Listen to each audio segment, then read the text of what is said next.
না পারে আমরা আমাদের রাষ্ট্রপ্রধান ডক্টর মোহাম্মদ ইউনূস স্যার তার হস্তক্ষেপ চাই। তিনি যেন আমাদের এই নয় দফা দাবি আদায় করতে আমাদেরকে সাহায্য করেন। আপনার ওএসএল মূলত সার্কুলার দিচ্ছে আর সাধারণ মানুষ ঝাঁপিয়ে পড়ছে যে লটারি ধরলে কোরিয়ার ভাষা শিখলে কোরিয়া যে 1.5-2 লাখ টাকা ইনকাম করতে পারবে। কিন্তু এখানে আজকে আমরা প্রায় 2-3 বছর যাবত অপেক্ষা করছি, কই আমাদের তো ভিসা হচ্ছে না। তাহলে নতুন সার্কুলার দিয়ে নতুন লোকদেরকে রোস্টারভুক্ত করছেন, তাদের যে অর্থ ব্যয় হচ্ছে, তাদের যে মন মানসিকতা তৈরি করছেন, তাহলে পুরাতনরা যারা ডিলেট হয়ে যাচ্ছে তাদের জন্য কেন কিছু করছেন না? তাই নতুন সার্কুলার বাদ দিয়ে এই সার্কুলার বাণিজ্য বন্ধ করে পুরাতন যারা রোস্টার আছে তারা আপনার রোস্টার কারা যারা যোগ্য, যারা দক্ষিণ কোরিয়াতে কাজ করতে সক্ষম, আমরা মেডিকেলি ফিট, আমরা ভাষা পরীক্ষাও ভালো নাম্বার পেয়ে পাশ করে রোস্টারভুক্ত হয়েছি, এই রোস্টারভুক্তদেরকে আগে কাজে লাগান, তারপর নতুন সার্কুলার দিয়ে। এখন আপাতত কিছুদিনের জন্য সার্কুলার বন্ধ রেখে পুরাতন যারা আছে আমাদের কাগজগুলো, আমাদের জব অ্যাপ্লিকেশনগুলো আগে দক্ষিণ কোরিয়াতে বিভিন্ন কোম্পানি, হাজার কোম্পানি আছে, আপনারা ভালো করে এজেন্ট নিয়োগ দিন। আগে যে এজেন্ট দিয়েছেন সেগুলো দিয়ে যদি কাজ না হয় নতুন করে ভালো আরো বেশি করে এজেন্ট নিয়োগ দিন। আমরা লাখ স্টুডেন্ট আজকে ওএসএলের পিছনে টাকা খরচ করি, আমরা লটারি ধরি, আমরা পরীক্ষার জন্য রেজিস্ট্রেশন ফি দেই, এছাড়া আরো অনেক।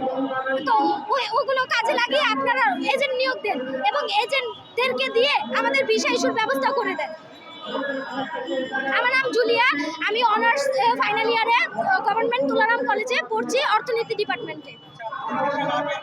জি, ভিসা না হওয়ার কারণ তাদের কাছে গেলে তারা 2টা কারণ দেখায়। একটা হচ্ছে মানে শ্রম বাজারের অবস্থা ভালো না, আর হচ্ছে যে আমাদের যে শ্রমিকরা কোরিয়াতে যায় তারা যে চাকরি পরিবর্তন করে। আচ্ছা, চাকরি বাঙালিরা বিশ্বের বিভিন্ন দেশে যে কঠোর পরিশ্রম করছে, দিন রাত এক করে তারা পরিশ্রম করে রেমিটেন্সের টাকা পাঠাচ্ছে দেশে, তাদের পরিবারকে ভালো রাখছে, দেশকে ভালো রাখছে, দেশকে বাঁচিয়ে রাখছে। আর নাইলে এই যে 5ই আগস্ট যে একটা ধস নামলো বাংলাদেশের, এই যে হাসিনা পালিয়ে গেল, তখন যে অর্থনৈতিক দিক দিয়ে বাংলাদেশ যে ভেঙে পড়ছিল, তখন টিকে ছিল একমাত্র রেমিটেন্সের টাকায় বাংলাদেশ। তো আমাদের যে ভাইয়া স্টপ, 1 মিনিট। ভিসা হচ্ছে না, মূলত আমাদের কাগজগুলো কোরিয়ান যে মালিকরা আমাদেরকে নিবে সেই মালিকদের হাতে আমাদের কাগজগুলো পৌঁছাচ্ছে না।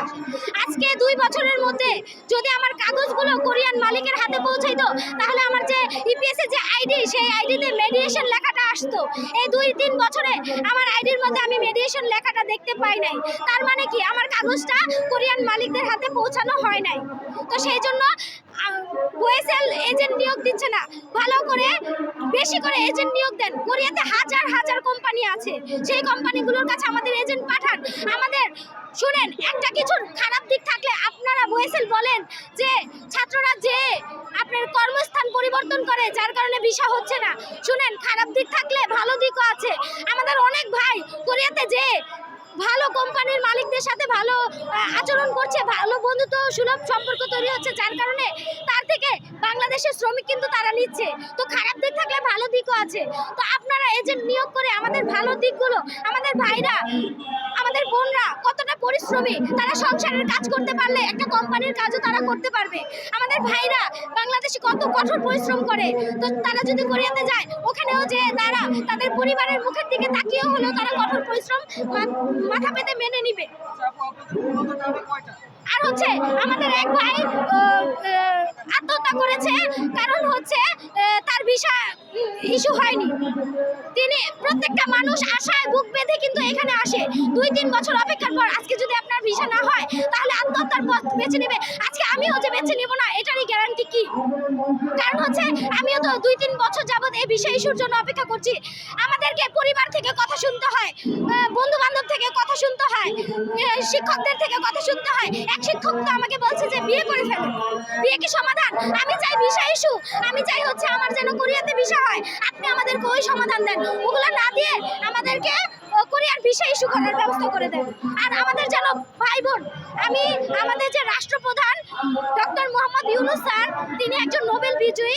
আমরা সেই স্যারের কাছে আমার আকুল আবেদন, আমরা যে ভাই বোনরা আজকে 9টা দফা দাবি নিয়ে এখানে এসেছি, স্যার যেন আমাদের এই আবেদনগুলো দেখেন এবং এই দাবিগুলো আদায়ের জন্য তিনি যেন আমাদেরকে সাহায্য করেন। প্রত্যেকটা মানুষ, বাংলাদেশের প্রত্যেকটা মানুষ দেশের সম্পদ। দেশের সম্পদকে কাজে লাগিয়ে, আপনি মানব সম্পদকে কাজে লাগিয়ে আপনি অর্থনীতির ভিত্তি মজবুত করা সম্ভব। তো আমরা চাই, আমরা শুধু ভাষার জন্য প্রস্তুতি নেই নাই, আমরা প্রস্তুতি নিয়েছি যেন আমরা কোরিয়াতে যে কঠোর পরিশ্রম করতে পারি, সেই জন্য মাইন্ড সেট আপ করে আমরা এই লাইনে এসেছি।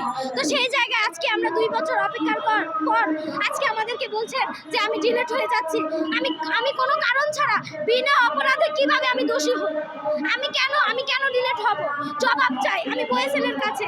আর আমাদের নতুন নতুন সার্কুলার বাদ দিয়ে পুরাতন যারা আছে, একটা ভাই বোনও যেন ডিলেট না হয়। একটা ভাই বোন ডিলেট হওয়া মানে তাদের প্রত্যেকের বুকে ছুরি চালানো এক সমান। তাদেরকে ডিলেট করা মানে তাদেরকে হত্যা করা। বিনা কারণে কোনো ভাই বোনকে ডিলেট না করে তাদেরকে ভিসা ইস্যুর ব্যবস্থা করে দেয়।